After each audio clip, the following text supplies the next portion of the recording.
Hi, everybody. Right, so this is going to be a bit of a longer post, but this is really, really cool and really, really important. I recently sent out an email to all of my vets asking if there was just one question they could ask physio, what would it be?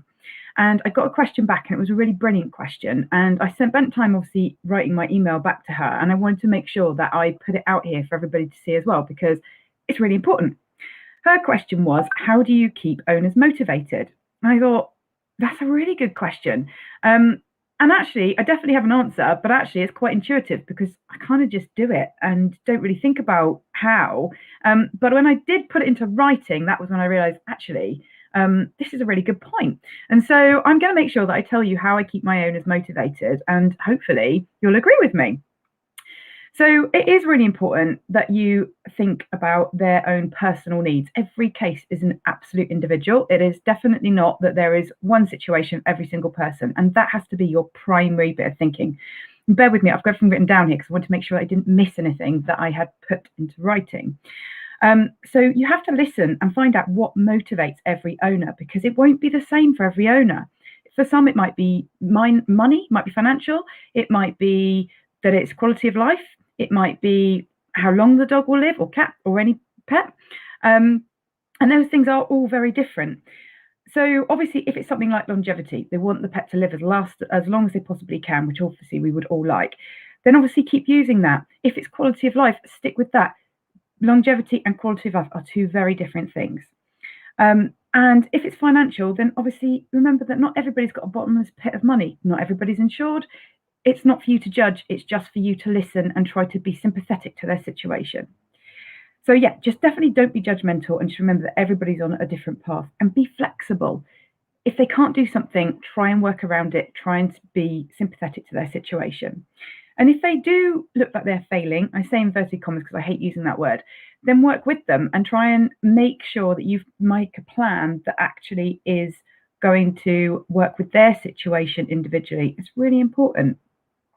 So also check in regularly and make sure that they are achieving the plan, and find out if they're not managing the plan, find out why. And you might need to swap things around, just try and figure out what can make it work for them. There's many reasons why owners may not get compliant or be compliant to what you're setting out. And it could be things like might be financial, might be it's too much money, but usually it's just because they might be feeling something like they think it's cruel, that it's causing pain.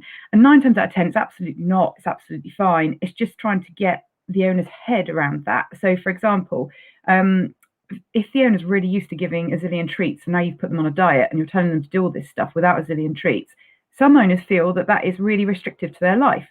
So you have to then explain why actually it's better to lose the weight than it is to give the zillion treats. So have that conversation. And then obviously the other thing is to check in regularly, because people's circumstances change. So their minds might change. They might decide, actually, I've decided now I agree with you, that zillion treats isn't a great thing, and actually I'm okay and I'm on board with it, in which case you can keep working in that direction. It might be that money's changed. It might be that the situation they've been in has changed. They might have retired and all of a sudden have more time to do the home exercise plan, or the baby's grown up and gone to school and now they've got time to do what they need to do. So just keep checking in regularly and make sure that you're adapting your plans accordingly the whole time. And then also another good example is that what your goal is at week 4 post-op might not be your same as your goal in a year's time. It probably shouldn't be the same, actually. But the point is, nobody can be as motivated in the early stages of a recovery as they are, a year down the line. So paralysis is a great example of this. When they first get a paralysis, we hit them quite hard with, lots of stuff to do regularly through the day. But actually, a year on, everybody's going to be burnt out if they're working, on the dole like 8 times a day, something like that. So it's okay that that's hard. And the important thing then is to just recognize that the goal of your plan is slightly different at that stage, and that you might be needing to just keep the quality of life going rather than trying so hard to see if we can get that paralysis reversed, because it's not always reversible. So yeah, checking in about your goals.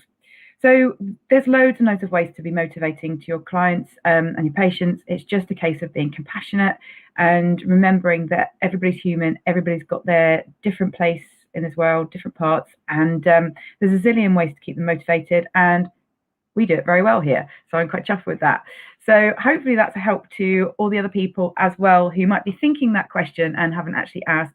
And if you have a question that you would like to ask physio, please put it in the comments below and I'll get back to you. Thank you. Bye-bye.